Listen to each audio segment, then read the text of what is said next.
নমস্কার বন্ধুরা, গল্পের হাটে আপনাদের সকলকে স্বাগত জানাই। বন্ধুরা, গল্পের হাটে আমার আজকের নিবেদন বিশ্বকবি রবীন্দ্রনাথ ঠাকুরের রচিত গল্প অনধিকার প্রবেশ। গল্পটি শুনে ভালো লাগলে অবশ্যই ভিডিওটি লাইক, কমেন্ট, শেয়ার আর আমার চ্যানেলটিকে সাবস্ক্রাইব করে দেবেন। তাহলে চলুন বন্ধুরা, গল্পটি শুরু করা যাক। গল্প পাঠে আমি বৈশালী, আর আপনারা শুনছেন আজকের গল্প অনধিকার প্রবেশ।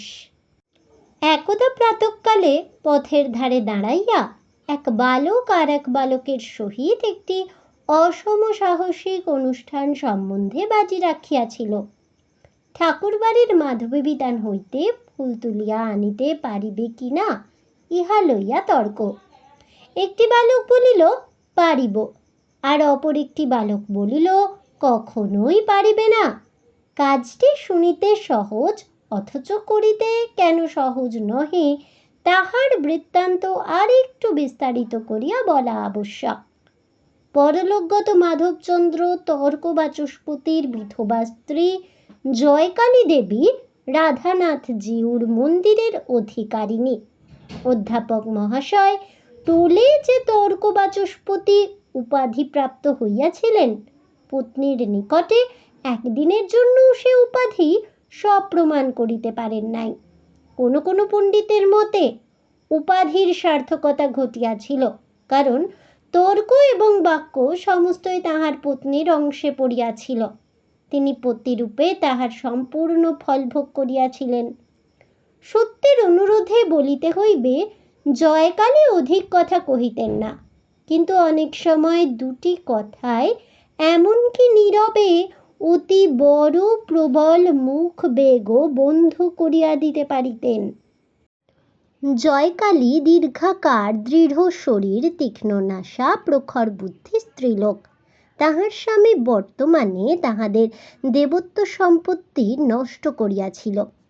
বিধবা তাহার সমস্ত বাকি বকেয়া আদায়, সীমা সরহদ্দ স্থির এবং বহুকালের বেদখল উদ্ধার করিয়া সমস্ত পরিষ্কার করিয়াছিলেন। তাহার প্রাপ্য হইতে কেহ তাহাকে এক কড়ি বঞ্চিত করিতে পারিত না। এই স্ত্রীলোকটির প্রকৃতির মধ্যে বহুল পরিমাণে পৌরুষের অংশ থাকাতে তাহার যথার্থ সঙ্গী কেহ ছিল না। স্ত্রীলোকেরা তাহাকে ভয় করিত। পরনিন্দা, ছোট কথা বা নাকি কান্না তাহার অসহ্য ছিল।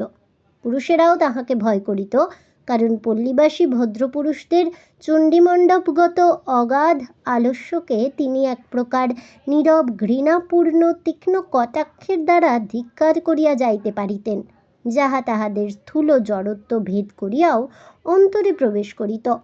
প্রবল রূপে ঘৃণা করিবার এবং সে ঘৃণা প্রবল রূপে প্রকাশ করিবার সাধারণ ক্ষমতা এই প্রৌঢ়া বিধবাটির ছিল। বিচারে যাহাকে অপরাধী করিতেন তাহাকে তিনি কথায় এবং বিনা কথায়, ভাবে এবং ভঙ্গিতে একেবারে দগ্ধ করিয়া যাইতে পারিতেন। পল্লীর সমস্ত ক্রিয়াকর্মে, বিপদে সম্পদে তাহার নিরলস হস্ত ছিল। সর্বত্রই তিনি নিজের একটি গৌরবের স্থান বিনা চেষ্টায় অতি সহজেই অধিকার করিয়া লইতেন। যেখানে তিনি উপস্থিত থাকিতেন সেখানে তিনি যে সকলের প্রধান পদে, সে সম্বন্ধে তাহার নিজের অথবা উপস্থিত কোনো ব্যক্তির মনে কিছুমাত্র সন্দেহ থাকিত না। রোগীর সেবায় তিনি সিদ্ধহস্ত ছিলেন, কিন্তু রোগী তাহাকে যমেরই মতো ভয় করিত। পথ্য বা নিয়মের লেশমাত্র লঙ্ঘন হইলে তাহার প্রধানল রোগের তাপ অপেক্ষা রোগীকে অধিক উত্তপ্ত করিয়া তুলিত। এই দীর্ঘাকার কঠিন বিধবাটি বিধাতার কঠোর নিয়মদণ্ডের ন্যায় পল্লীর মস্তকের উপর উদ্যত ছিলেন। কেহ তাহাকে ভালোবাসিতে অথবা অবহেলা করিতে সাহস করিত না। পল্লীর সকলেই সঙ্গেই তাহার যোগ ছিল, অথচ তাহার মতো অত্যন্ত একাকিনী কেহ ছিল না। বিধবা নিঃসন্তান ছিলেন। পিতৃমাতৃহীন দুইটি ভ্রাতুষ্পুত্র তাহার গৃহে মানুষ হইত। পুরুষ অভিভাবক অভাবে তাহাদের যে কোনো প্রকার শাসন ছিল না, এবং স্নেহান্ধ পিসিমার আদরে তাহারা যে নষ্ট হইয়া যাইতেছিল এমন কথা কেহ বলিতে পারিত না। তাহাদের মধ্যে বড়টির বয়স 18 হইয়াছিল। মাঝে মাঝে তাহার বিবাহের প্রস্তাবও আসিত, এবং পরিণয় বন্ধন সম্বন্ধে বালকটির চিত্তও উদাসীন ছিল না। কিন্তু পিসিমা তাহার সেই সুখ বাসনায় একদিনের জন্য প্রশ্রয় দেন নাই। অন্য স্ত্রীলোকের ন্যায় কিশোর নবদম্পতির নবপ্রমোদ গমদ দৃশ্য তাহার কল্পনায় অত্যন্ত উপভোগ্য মনোরম বলিয়া প্রতীত হইত না, বরং তাহার ভ্রাতুষ্পুত্র বিবাহ করিয়া অন্য ভদ্র গৃহস্থের ন্যায় আলস্য ভরে ঘরে বসিয়া পত্নীর আদরে প্রতিদিন স্ফীত হইতে থাকিবে এ সম্ভাবনা তাহার নিকট নিরতিশয় হেয় বলিয়া প্রতীত হইত। তিনি কঠিনভাবে বলিতেন, পুলিন আগে উপার্জন করিতে আরম্ভ করুক, তারপরে বধূ ঘরে আনিবে। পিসিমার মুখের সেই কঠোর বাক্যে প্রতিবেশিনীদের হৃদয় বিদীর্ণ হইয়া যাইত। ঠাকুর বাড়িটি জয়কালীর সর্বাপেক্ষা যত্নের ধন ছিল। ঠাকুরের শয়ন বসন স্নানাহারের তিলমাত্র ত্রুটি হইতে পারিত না। পূজক ব্রাহ্মণ দুটি দেবতার অপেক্ষা এই একটি মানবীকে অনেক বেশি ভয় করিত। পূর্বে এক সময় ছিল যখন দেবতার বরাদ্দ দেবতা পুরা পাইতেন না, কারণ পূজক ঠাকুরের আরেকটি পূজার প্রতিমা গোপন মন্দিরে ছিল, তাহার নাম ছিল নিস্তারিণী। গোপনে ঘৃত দুগ্ধ ছানা ময়দার নৈবেদ্য স্বর্গে নরকে ভাগাভাগি হইয়া যাইত। কিন্তু আজকাল জয়কালীর শাসনে পূজার 16 আনা অংশই ঠাকুরের ভোগে আসিতেছে। উপদেবতাগণকে অন্যত্র জীবিকার অন্য উপায় অন্বেষণ করিতে হইয়াছে। বিধবার যত্নে ঠাকুর বাড়ির প্রাঙ্গণটি পরিষ্কার তকতক করিতেছে। কোথাও একটি তৃণমাত্র নাই। এক পার্শ্বে মঞ্চ অবলম্বন করিয়া মাধবীলতা উঠিয়াছে। তাহার শুষ্ক পত্র পড়িবা মাত্র জয়কালী তাহা তুলিয়া লইয়া বাহিরে ফেলিয়া দেন। ঠাকুর বাড়িতে পরিপাট্য পরিচ্ছন্নতা ও পবিত্রতার কিছুমাত্র ব্যাঘাত হইলে বিধবা তাহা সহ্য করিতে পারিতেন না। পাড়ার ছেলেরা পূর্বে লুকোচুরি খেলা উপলক্ষে এই প্রাঙ্গণের প্রান্তে আসিয়া আশ্রয় গ্রহণ করিত এবং মধ্যে মধ্যে পাড়ার ছাগ শিশু আসিয়া মাধবীলতার বলকলাংশ কিছু কিছু ভক্ষণ করিয়া যাইত। এখন আর সে সুযোগ নাই। পর্বকাল ব্যতীত অন্য দিনে ছেলেরা প্রাঙ্গণে প্রবেশ করিতে পাইত না এবং ক্ষুধাতুর ছাগ শিশুকে দণ্ডাঘাত খাইয়াই দ্বারের নিকট হইতে তারস্বরে আপন অজ জননীকে আহ্বান করিতে করিতে ফিরিতে হইত। অনাচারী ব্যক্তি পরমাত্মীয় হইলেও দেবালয়ের প্রাঙ্গণে প্রবেশ করিতে পাইত না। জয়কালীর একটি জবন করপক্ষ কুক্কুট মাংস লোলুপ ভগিনীপতি আত্মীয় সন্দর্শন উপলক্ষে গ্রামে উপস্থিত হইয়া মন্দির অঙ্গনে প্রবেশ করিবার উপক্রম করিয়াছিলেন। জয়কালী তাহাতে তড়িৎ ও তীব্র আপত্তি প্রকাশ করাতে সহদরা ভগিনীর সহিত তাহার বিচ্ছেদ সম্ভাবনা ঘটিয়াছিল। এই দেবালয় সম্বন্ধে বিধবার এতই অতিরিক্ত অনাবশ্যক সতর্কতা ছিল যে সাধারণের নিকট তাহা অনেকটা বাতুলতা রূপে প্রতীয়মান হইত। জয়কালী আর সর্বত্রই কঠিন, উন্নত, স্বতন্ত্র। কেবল এই মন্দিরের সম্মুখে তিনি পরিপূর্ণভাবে আত্মসমর্পণ করিয়াছিলেন।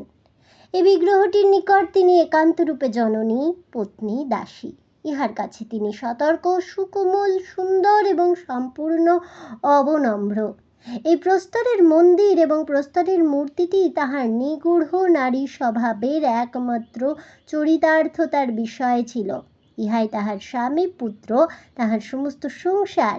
ইহা হইতেই পাঠকেরা বুঝিবেন যে বালকটি মন্দির প্রাঙ্গণ হইতে মাধবী মঞ্জরি আহরণ করিবার প্রতিজ্ঞা করিয়াছিল, তাহার সাহসের সীমা ছিল না। সে জয়কালীর কনিষ্ঠ ভ্রাতুষ্পুত্র নলিন। সে তাহার পিসিমাকে ভালো করিয়াই জানিত, তথাপি তাহার দুর্দান্ত প্রকৃতি শাসনের বশ হয় নাই। যেখানে বিপদ সেখানেই তাহার একটা আকর্ষণ ছিল, এবং যেখানে শাসন সেখানেই লঙ্ঘন করিবার জন্য তাহার চিত্ত চঞ্চল হইয়া থাকিত। জনশ্রুতি আছে, বাল্যকালে তাহার পিসিমার স্বভাবটিও এইরূপ ছিল। জয়কালী তখন মাতৃস্নেহ মিশ্রিত ভক্তির সহিত ঠাকুরের দিকে দৃষ্টি নিবদ্ধ করিয়া দালানে বসিয়া এক মনে মালা জপিতেছিলেন। বালকটি নিঃশব্দ পদে পশ্চাৎ হইতে আসিয়া মাধবীতলায় দাঁড়াইল। দেখিল নিম্ন শাখার ফুলগুলি পূজার জন্য নিঃশেষিত হইয়াছে। তখন অতি ধীরে ধীরে সাবধানে মঞ্চে আরোহণ করিল। উচ্চ শাখায় দুটি একটি বিকোচনমুখ কুঁড়ি দেখিয়া যেমন সে শরীর এবং বাহু প্রসারিত করিয়া তুলিতে যাইবে, অমনি সেই প্রবল চেষ্টার ভরে জীর্ণ মঞ্চ সশব্দে ভাঙিয়া পড়িল। আশ্রিত লতা এবং বালক একত্রে ভূমিসাৎ হইল। জয়কালী তাড়াতাড়ি ছুটিয়া আসিয়া তাহার ভ্রাতুষ্পুত্রটির কীর্তি দেখিলেন। সবলে বাহু ধরিয়া তাহাকে মাটি হইতে তুলিলেন। আঘাত তাহার যথেষ্ট লাগিয়াছিল, কিন্তু সে আঘাতকে শাস্তি বলা যায় না, কারণ তাহা অজ্ঞান জ্বরের আঘাত। সেজন্য পতিত বালকের ব্যথিত দেহে জয়কালীর সজ্ঞান শাস্তি মুহুর্মুহু সবলে বর্ষিত হইতে লাগিল। বালক এক বিন্দু অশ্রুপাত না করিয়া নীরবে সহ্য করিল। তখন তাহার পিসিমা তাহাকে টানিয়া লইয়া ঘরের মধ্যে রুদ্ধ করিলেন। তাহার সেদিনকার বৈকালিক আহার নিষিদ্ধ হইল। আহার বন্ধ হইল শুনিয়া দাসী মোক্ষদা কাতর কণ্ঠে ছল ছল নেত্রে বালককে ক্ষমা করিতে অনুনয় করিল। জয়কালীর হৃদয় গলিল না। ঠাকুরানীর অজ্ঞাতসারে গোপনে ক্ষুধিত বালককে কেহ যে খাদ্য দিবে, বাড়িতে এমন দুঃসাহসী কেহ ছিল না। বিধবা মঞ্চ সংস্কারের জন্য লোক ডাকিতে পাঠাইয়া পুনর্বার মালা হস্তে দালানে আসিয়া বসিলেন। মুখ্যদা কিছুক্ষণ পরে সভয়ে নিকটে আসিয়া কহিল, ঠাকুরমা, কাকাবাবু ক্ষুধায় কাঁদিতেছেন, তাহাকে কিছু দুধ আনিয়া দিব কি? জয়কালী অবিচলিত মুখে কহিলেন, না। মুখ্যদা ফিরিয়া গেল। অদূরবর্তী কুটিরের কক্ষ হইতে নলিনের করুণ ক্রন্দন ক্রমে ক্রোধের গর্জনে পরিণত হইয়া উঠিল। অবশেষে অনেকক্ষণ পরে তাহার কাতরতার শ্রান্ত উচ্ছ্বাস থাকিয়া থাকিয়া জপনিরতা পিসিমার কানে আসিয়া ধ্বনিত হইতে লাগিল। নলিনের আর্তকণ্ঠ যখন পরিশ্রান্ত ও মৌনপ্রায় হইয়া আসিয়াছে, এমন সময় আরেকটি জীবের ভীত কাতর ধ্বনি নিকটে ধ্বনিতে হইতে লাগিল, এবং সেই সঙ্গে ধাবমান মনুষ্যের দূরবর্তী চিৎকার শব্দ মিশ্রিত হইয়া মন্দিরের সম্মুখস্থ পথে একটি তুমুল কলরব উত্থিত হইল। সহসা প্রাঙ্গণের মধ্যে একটা পদশব্দ শোনা গেল। জয়কালী পশ্চাতে ফিরিয়া দেখিলেন, ভূ পর্যন্ত মাধবীলতা আন্দোলিত হইয়াতেছে। সরস কণ্ঠে ডাকিলেন, নলিন। কেহ উত্তর দিল না। বুঝিলেন অবাধ্য নলিন বন্দিশালা হইতে কোনো ক্রমে পলায়ন করিয়া পুনরায় তাহাকে রাগাইতে আসিয়াছে। তখন অত্যন্ত কঠিনভাবে অধরের উপরে ওষ্ঠ চাপিয়া বিধবা প্রাঙ্গণে নামিয়া আসিলেন। লতাকুঞ্জের নিকট পুনরায় ডাকিলেন, নলিন। উত্তর পাইলেন না। শাখা তুলিয়া দেখিলেন একটা অত্যন্ত মলিন শুকর প্রাণ ভয়ে ঘন পল্লবের মধ্যে আশ্রয় লইয়াছে। যে লতা বিতান এই ইষ্টক প্রাচীরের মধ্যে বৃন্দা বিপিনের সংক্ষিপ্ত প্রতিরূপ, যাহার বিকশিত কুসুম মঞ্জরীর সৌরভ গোপীবৃন্দের সুগন্ধি নিঃশ্বাস স্মরণ করাইয়া দেয় এবং কালিন্দী তীরবর্তী সুখবিহারের সৌন্দর্য স্বপ্ন জাগ্রত করিয়া তোলে, বিধবার সেই প্রাণাধিক যত্নের সুপবিত্র নন্দন ভূমিতে অকস্মাৎ এই বিভৎস ব্যাপার ঘটিল। পূজারী লাঠি হস্তে তাড়া করিয়া আসিল। জয়কালী তৎক্ষণাৎ অগ্রসর হইয়া তাহাকে নিষেধ করিলেন এবং দ্রুত বেগে ভিতর হইতে মন্দিরের দ্বার রুদ্ধ করিয়া দিলেন। অনতিকাল পরেই সুরাপানে উন্মত্ত ডোমের দল মন্দিরের দ্বারে উপস্থিত হইয়া তাহাদের বলির পশুর জন্য চিৎকার করিতে লাগিল। জয়কালী রুদ্ধদ্বারের পশ্চাতে দাঁড়াইয়া কহিলেন, যা বেটারা, ফিরে যা, আমার মন্দির অপবিত্র করিস নে। ডোমের দল ফিরিয়া গেল। জয়কালী ঠাকুরানী সে তাহার রাধানাথ জিউর মন্দিরের মধ্যে অশুচি জন্তুকে আশ্রয় দিবেন, ইহা তাহারা প্রায় প্রত্যক্ষ দেখিয়াও বিশ্বাস করিতে পারিল না। এই সামান্য ঘটনায় নিখিল জগতের সর্বজীবের মহাদেবতা পরম প্রসন্ন হইলেন, কিন্তু ক্ষুদ্র পল্লীর সমাজ নামধারী অতি ক্ষুদ্র দেবতাটি নিরতিশয় সংক্ষুব্ধ হইয়া উঠিল। তাহলে বন্ধুরা, আজকের এই গল্পটি শুনে কেমন লাগলো অবশ্যই আমাকে কমেন্টে জানাবেন। ভিডিওটি ভালো লেগে থাকলে লাইক শেয়ার করতে ভুলবেন না। আমার চ্যানেলের নতুন বন্ধু হয়ে থাকলে চ্যানেলটিকে সাবস্ক্রাইব করে দেবেন। পাশে থাকা বেল বাটনটি প্রেস করে রাখবেন নতুন গল্পের নোটিফিকেশন পাওয়ার জন্য। ফিরে আসছি পরবর্তী ভিডিও নিয়ে। ততক্ষণ সবাই ভালো থাকুন, সুস্থ থাকুন, আর অবশ্যই সঙ্গে থাকুন আর দেখতে থাকুন গল্পের হাট।